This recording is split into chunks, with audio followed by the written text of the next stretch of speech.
একটা অস্ত্রের নাম জানে, সর্বোচ্চ SMG MG পর্যন্ত নাম জানে, যেটা দিয়ে আমাদের পার্শ্ববর্তী রাষ্ট্রের পোলাপানে খেলা করে।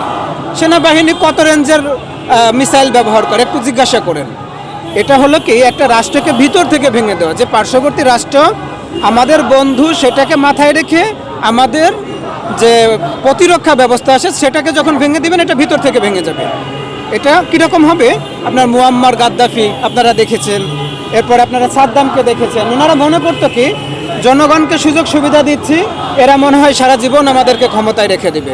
যার কারণে কি হয়েছে, প্রতিরক্ষা ব্যবস্থা দুর্বল ছিল, বাইরের একটা দেশ এসে তাদের দেশটা দখল করে নিয়ে গেছে। আপনারা 2-3 দিন আগের একটা দেখেন, নিকোলাস মাদুরো, ওনার কাছে অস্ত্র আছে, আপনার চাইনিজ এবং রাশিয়ার আকাশ প্রতিরক্ষা ব্যবস্থা আছে, এবং তাদের কাছে যথেষ্ট অস্ত্রশস্ত্র আছে।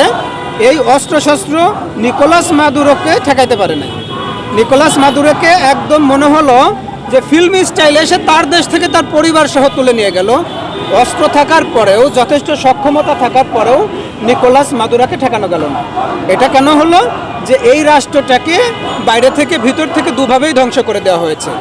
আমাদের এই এতগুলো কথা কেন বললাম, আমাদের রাষ্ট্রটাকে ভারত এবং অন্য একটা রাষ্ট্র যারা বিশেষ করে আধিপত্যকে চাপিয়ে দিতে চায়, ভিতর এবং বাইরে দুটোভাবেই ধ্বংস করে দিচ্ছে।